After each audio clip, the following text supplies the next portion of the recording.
আসসালামু আলাইকুম রহমতুল্লাহি ওয়া বারাকাতুহু। বাংলাদেশের আপসীর নেত্রী,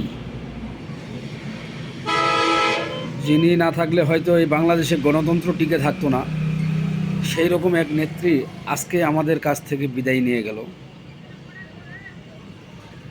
তিনি না ফেরার দেশে পাড়ি জমিয়েছে। এই নেত্রী আমাদের দেশকে অনেক কিছু দিয়েছে, আমাদের দেশের মানুষের জন্য অনেক কিছু করেছে, যেটা অন্য কারো দ্বারা এতটুকু সম্ভব হয় নাই। ওনার এই মৃত্যুতে বাংলাদেশের প্রতিটি মানুষ শোকাহত। তিনি শুধু বিএনপির নেত্রী ছিলেন না, তিনি বাংলাদেশের একজন বড় মাপের লিডার ছিলেন, নেত্রী ছিলেন, যার হাত ধরে এই বাংলাদেশে এখন পর্যন্ত গণতন্ত্র টিকে আছে। উনি যদি না থাকতো হয়তোবা এই বাংলাদেশে গণতন্ত্র টিকে থাকতো না। আমরা সবাই জানি কুল্লি নাফসিল জায়গাতুল মউত, প্রতিটি প্রাণীকে মৃত্যুর স্বাদ গ্রহণ করতে হবে। আমরা যেহেতু ধর্মপ্রাণ মুসলমান, আমরা অবশ্যই জানি জন্ম নিলে এই পৃথিবীতে মৃত্যুবরণ করতেই হবে। কিছু মৃত্যু আছে কাঙ্ক্ষিত, কিছু মৃত্যু আছে অকাঙ্ক্ষিত। হ্যাঁ, আমাদের নেত্রীর বয়স অনেক, প্রায় 80 বছর হয়ে গেছে, কিন্তু ওনার উপরে যে নির্যাতন নিপীড়ন চালানো হয়েছে, মনে হয় বাংলাদেশের আর কোনো মানুষের প্রতি এত নির্যাতন নিপীড়ন চালানো হয় নাই। বাংলাদেশের দুইটা নেতানেত্রীর পিছনে নির্যাতিত এবং নিপীড়ন চালা হয়েছে। সেই দুইটার মধ্যে একজন হলো বেগম জিয়া,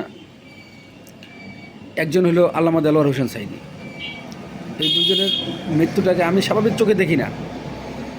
কে কী চোখে দেখেন আমি জানি না, আমি স্বাভাবিক চোখে দেখি না। আমাদের দেশে একজন অভিভাবক আমরা হারিয়ে ফেললাম। এই অভিভাবকের শূন্যতা কখন পূরণ হবে আপনি আমি কেউ জানি না, তবে আমরা আশা করি যেন এই অভিভাবকের জায়গাটা বাংলাদেশের এমন একজন নেত্রী নির্ধারিত হোক যে তারা এই আমাদের অপূরণ ক্ষতিপূরণ দিতে পারবে। যদি জানি এটা দিতে পারবে না, তারপরও আমরা আশাবাদী। সবাই নিজের জায়গা থেকে এই নেত্রীর জন্য দোয়া করবেন। আল্লাহ যেন ওনাকে জান্নাতুল ফেরদাউস দান করে। ওনার জন্য আমাদের মন থেকে, যে যার ধর্ম থেকে আল্লাহ তাআলার কাছে প্রার্থনা করবেন। আল্লাহ তাআলা যেন ওনাকে জান্নাতুল ফেরদাউস দান করে, উনি যেন জান্নাতের মেহমান হয়ে থাকে। বাংলাদেশের প্রতিটি মানুষ ওনার জন্য মন থেকে দোয়া করবেন, এই আশাটা আমি রাখি। এবং সবাইকে ধৈর্য ধারণ করার এবং শক্ত মন মানসিকতা নিয়ে বাংলাদেশে চলার তৌফিক দান করুক। আল্লাহুম্মা আমিন। আসসালামু আলাইকুম ওয়া রাহমাতুল্লাহি ওয়া বারাকাতুহু।